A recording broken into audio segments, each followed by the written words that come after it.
За вечерва ќе опфатам две субстанци, меѓутоа ајде претходно да се поврземе на некој начин, да опфатиме на еден дел од претходниот пат, само за да се поврземе. Знаеме, факт е, кој знае колку пати веќе нагласивме дека тој преден резен од мозокот е најбитното нешто. Кој ќе го има умот, тој го има и човекот. И околу тоа се води големата борба. Пред се, ѓаволот знаеме дека отпаднал, но целта му е сега колку повеќе умови да зароби и да однесе во пропаст заедно со себе. И затоа е целта на овие предавања да видиме покрај онаа здравствена серија и оваа се надоврза за да видиме што е корисно, а што пак штетно за нашиот ум, за нашиот мозок. И минатиот пат тука негде застанавме, го спомнавме шекерот, бидејќи вечерва ќе зборувам за две субстанции кои што 100% можеме да ги сместиме во групата на отрови. Ај за шекерот нема да кажам дека е отров, ама не знам, поблага форма на збор некоја да најдеме, не знам како и да е, меѓутоа како и да е, ова е субстанцата од која што највеќе луѓе на планетата Земја се зависни. Тоа можеме слободно да го кажеме. Значи, неверојатна зависност ствара шекерот. И знаеме, да не повторуваме повторно на база на тој допамин и тие ефекти што ги има врз тие трансмитери, тие хормони кои што се лачат пред се во хипоталамусот, значи во таа пониска природа од мозокот. Шекерот е неверојатно штетна работа и треба да го избегнуваме колку што можеме. Рафинираниот, збориме. Шекери и јаглихидрати треба да внесуваме, тоа е основното гориво, да кажам, на организмот, меѓутоа кажавме какви, сложени. И еве цитатот од ова е Совети за живот и исхрана. Шекерот не е добар за желудникот, тој предизвикува вриење, а тоа го помрачува мозокот, создавајќи раздразливо расположение. Секако никој од нас не сака во ова време, во ова сериозно време, како што спомнавме, да шета наоколу со помрачен мозок. Затоа што тогаш многу лесно може да сгрешиме, да подлегнеме на некој искушение. Го знаеме овој символ, реков, ќе зборуваме за две субстанции кои што се во групата на отрови, а ги има во прехранените продукти. И тоа во многу, каде што, дури и да земеме, да истражуваме, не знам како, не знам дали ќе пронајдеме каде се сместени, може би некаде и не се нагласени дека ги има. И еве го едниот. Аспартамот. Вештачки засладувач, вештачки шекер, така го викаат. Кој што предизвикува многу сериозни проблеми, или од губење на помнење па до тумор на мозокот. Иако е одобрен од Американскиот завод за заштита на здравието, како безбеден додаток во исхраната, аспартамот е една од најопасните субстанции на која луѓето некојаш и биле изложени. Еве некој податок, аспартамот е одобрен за употреба во исхраната или од 1981 година, а за значи уште 81, уште во бившата Југославија, а за употреба во напитоците или до 1983. Прв пат за конзумирање субстанцата била одобрена уште на 26 јули 1974 година. Меѓутоа во август таа година била вложена жалба од страна на некој доктор Џон Олнеј, научник на полето на неврологијата. Знаете, значи сега, зошто овие две субстанции, аспартамот и мононатриумглутаминатот е следната, се толку токсични и опасни токму за мозокот. Значи, еве, научник на полето на неврологијата реагирал, вложил жалба и тоа било времено повлечено, меѓутоа подоцна, 1985 година компанијата Монсанто ја купува одредена фирма Серл, не знам како се чита точно, која накнадно ја поделиле на две одвоени компании, од која едната е она позната NutraSweet Company. Ако прочитате некаде некој продукт, иако не знам кај нас колку тоа е застапено, тоа е повеќе во Америка, но да се задржиме на аспартамот. Аспартамот е далеку најопасната субстанца на пазарот која се наоѓа во храната и напитоците и така наречените sugar free, значи гуми за жвакање. Или оние Coca-Cola Zero, што ги означуваат, не знам, што све има zero, не знам, нула, демек нула шекер. Највеќе обично таму оди, затоа што откаде е толку сладок тој пиелок и таа Coca-Cola. Кога во една Coca-Cola, знаете ли колку таму чаша и пол, не знам колку шекер може да најдете. Може и повеќе. Аспартамот е одговорен за преку 75% на пријави на штетни ефекти предизвикани од додатоците во исхраната кои што се поднесени до Американскиот завод за заштита на здравјето. Значи, повеќе од 75% од пријавите за штетни ефекти е заради аспартамот. Многу од тие реакции се исклучително сериозни, вклучувајќи губиток на свест, па дури и смрт, како што е објавено уште во февруари 1994 година во извештајот на Заводот за здравје и здравствени услуги. Сега ќе видиме неколку од 90 различни забележани симптоми кои што ги предизвикува аспартамот, кои што се наведени во овој извештај. Еве што се вклучува. Главоболка, мигрена, вртоглавица, губиток на свест, мачнина, втрнатост, грчење на мускули, зголемување на тежината, обсипација на кожата, депресија, замор, раздразливост, забрзување на работата на срцето, несоница, проблеми со видот, вклучувајќи губиток на вид, губиток на слух, палпитација на срцето, не знам што е ова, требаше да видам, пречки при дишењето, напади на немир и паника, пречки во говорот, губиток на сетилото за вкус, тинитус, губиток на сеќавањето и болки во зглобовите. Ова е еден број од 90 симптоми.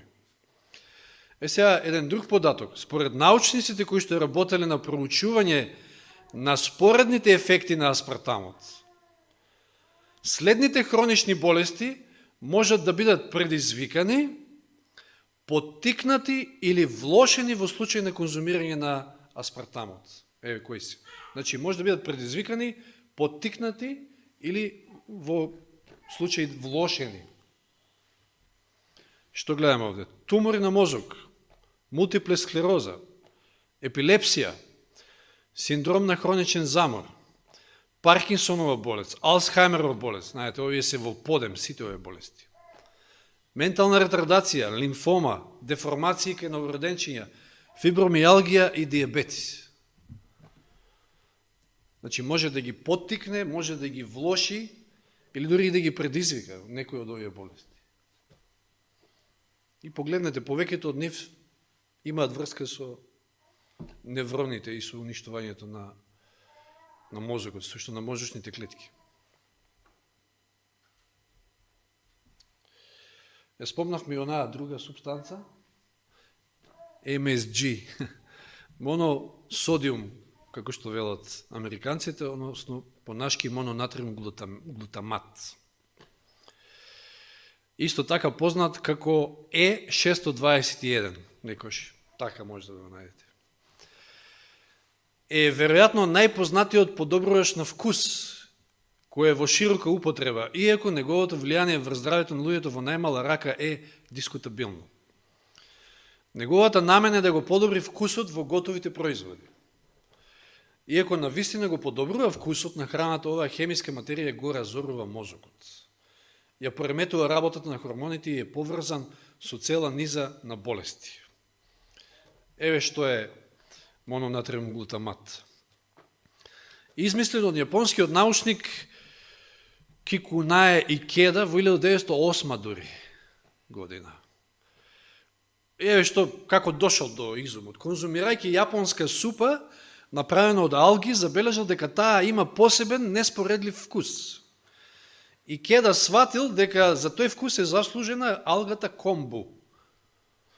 Успел да го изолира и да го патентира тој вкус како мононатриум глутамат, значи од алгата комбу. Од тогаш мононатриум глутаматот започна да се користи комерцијално. Денес е речиси невозможно да се пронајде готов производ кој не содржи мононатриум глутамат. И се подсеќавам на еден момент кога ова нешто и го спомнав на сестра Ангел, Бог да ја прости, пошто често пати со покојен Трајче знаевме тамо да одиме на ручек да не вика и обавезно имаше супа. И кога ја го спомнав овој податок околу мононатриум глутаматот, тешко денес да најдете супа, може би веќе има нешто во последно време, има вегети, оние зачини се повеќе без додатоци, барем така се вели. Имате дури вегета, познатата хрватска вегета без додатоци. Имате алева, мислам дека имаше покрај на Виталија, кој што одамна присутна. И ја затоа вика почнав да заборавам, иако кутрата 70 кусор колку беше, не знам, и повеќе. Мислам, тоа време се, не знам на колку почина. Преку 80, да. И заради ефектот на мононатриум глутаматот, вика да ми најдеш, вика супа, вика без мононатриум глутамат. Одам ја барам по тоа полиците, во Веро каде бев. Не можев да најдам ни една. Тогаш бев. Да не зборуваме за чипс, мипс и останати грицки и така натаму. Подоброш на вкус, тоа е тоа, за да ве тера да јадете и да се удавите од јадење. Индустрискиот мононатриум глутамат денес се добива со хидролиза на растителни протеини со помош на хидрохлоридна киселина со директна хемиска синтеза од... не е битно сето тоа. Освен што се користи како природна арома, алгата комбу е здрава и многу макробиотичари ја користат во својата исхрана, но хемиски синтетизираниот глутамат кој се користи во готовите јадења е нешто сосем друго. И забележите често пати за многу работи во природна форма она што Господ го дал е добро за здравието. Ама она што човек ќе земе таму да прави некои експерименти, да изолира, тоа веќе преминува во нешто друго. Ќе расипе едноставно човек кој ќе фати нешто ќе расипе. Како мононатриум глутаматот го уништува здравието?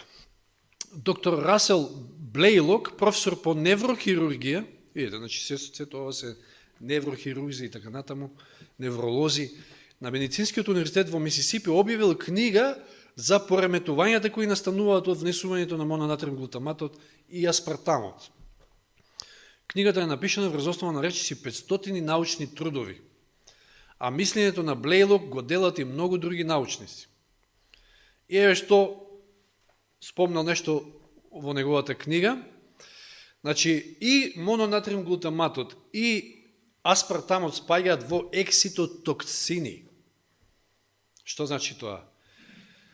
Екситотоксичноста е патолошки процес во кој нервните клетки се оштетуваат и умираат поради претерана стимулација на невротрансмитерите, како што е глутаматот и аспартамот, и L-цистеинот, спомнате како трети. Значи, претерано стимулирање што доведува до умирање, оштетување и умирање на нервните клетки. Тоа е тоа што го прават овие две работи. Отрови, всушност, може да кажеме. Глутаматот во нашиот мозок действува како невротрансмитер, овозможувајќи пренос на информација од една нервна клетка на друга. Доколку во мозокот се наоѓа преголема количина од тие материи, тоа доведува до смрт на нервните клетки поради нивната претерана стимулација.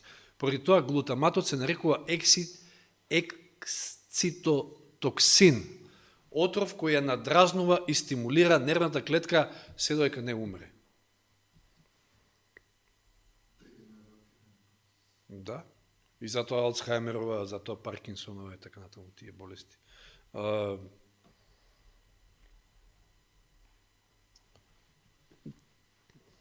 Деменција и така натаму. Екситотокцините драстично го зголемуваат растот на ракот и метастазите. Всушност, истражувачите на аспартамот забележале дека клетките на ракот изложени на аспартам стануваат многу подвижни, а истиот ефект може да се види и со мононатриум глутаматот. Тој исто така предизвикува клетките на ракот да станат поподвижни и ги погодува метастазите.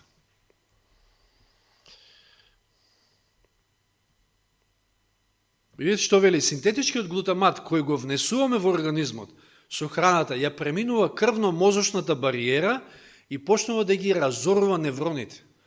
Голема количина на нервни клетки ќе изумре пред да се појават клинички симптоми воопшто.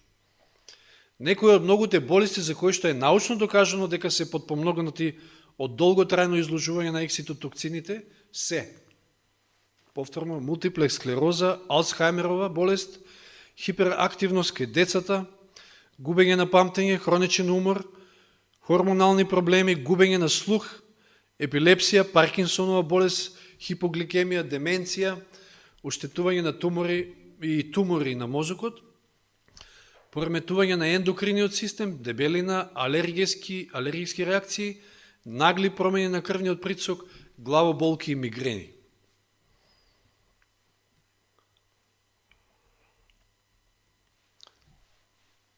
Еве дел од производите, веќе спомнавме, кои што содржат мононатриум глутамат,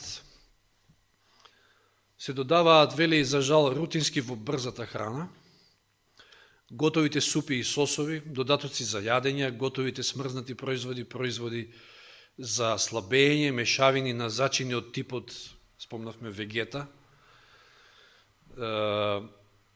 зачини за скара и салата, конзервирана храна, зачините и грицки како чипс, тортилја, чипс, сладки, гуми за джвакање, соја сос, соја протеин, дори безалкохолни пијалоци, чајни, колбаси, пилешки салами, мртадели и така натаму. Затоа повикот е да се задржиме на оно што е природно, оно што природата го дава, да баталиме се тоа што е обработки. Дори вели многу ресторани кои што подготвуваат јадење користат мононатриум глутамат. Само уште еден мал дел ќе спомнам околу една од состојките што се содржи во аспартамот, а исто така и во мононатриум глутаматот. Само момент.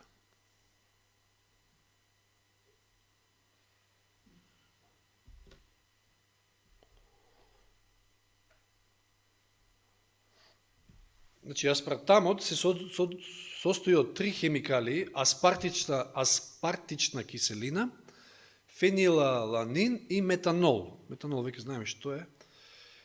За аспартичната киселина, само малку. 40% од аспартамот е аспартична киселина. Меѓутоа, таа неа ја има и во мононатриум глутаматот исто.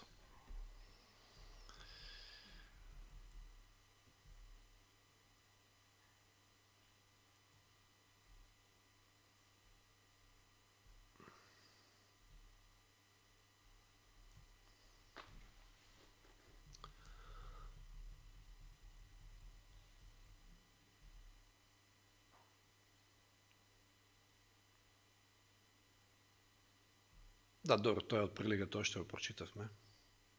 Значи, овој научник Блейлок во својата книга со помош на речиси 500 научни белешки ни покажува како преголемото присуство на ексцитативни аминокиселини, како што се аспартичната киселина и глутамичната киселина, таа ја има во глутаматот, кои се наоѓаат во нашата храна, предизвикуваат многу сериозни хронични нервни пореметувања, како и цела една плејада на други акутни симптоми. Веќе набројавме доста болести кои што можат да ги засилат или предизвикаат, така да подалеко од овие отрови и баш како што видовме на сликите. Без мононатриум глутамат, потрудете се, не е тешко барем сега, доколку можеме да им веруваме на производителите. Може да се најдат, значи повеќе видови на зачини, па и супи може да се најдат. И стоп за аспартамот.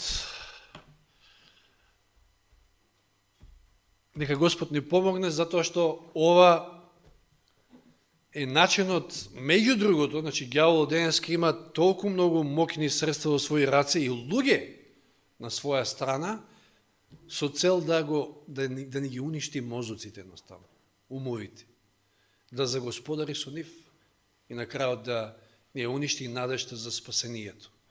Значи борбата навистина е тешка, борбата е навистина повеќе полиња, така да не го занемариме и ова поле. Колку што стои до нас, Господ е тука да ни помогне, меѓутоа сепак кога ние знаеме некои информации, сепак треба и да вложиме труд од наша страна и да се припазиме. Нека му е слава на Господа и за овие нешта кои што ги можеме да ги најдеме од научници и луѓе кои што имаат некој морал, некоја совест да ни ги пренесат. На крајот на кришта пак ќе кажам, ние знаеме, јасно ние дека треба да се задржиме на оно што го дава природата, оно што го дава Бог, всушност. Што е можно по необработена храна и не мора сега да одиме и да супа може дома, многу лесно си направиме собствена, со наши додатоци знаеме што ќе ставиме и што нема да ставиме. И се останато салата и така натаму, не мора сите оние готови супи, знаеме, и времето дори какво е, динамично да немаш време дори супа или било што да направиш, па ќе купам готова супа и ќе завршиме работа. Меѓутоа, еве како ќе завршиме работа. Ја не велам дека од една супа нешто ќе се случи, ама кога човек ќе влезе во таа машина на тие навики, полека сето тоа знае да делува. Нека му е слава на Господа за овие информации и да ни даде сила и помош да ги имплементираме во нашиот живот и да живееме по негова волја, да ги одржуваме нашите тела здрави колку што може. И тој, колку што можеме ние, а тој ќе ни помогне. Слава нека му уште еднаш. Амин.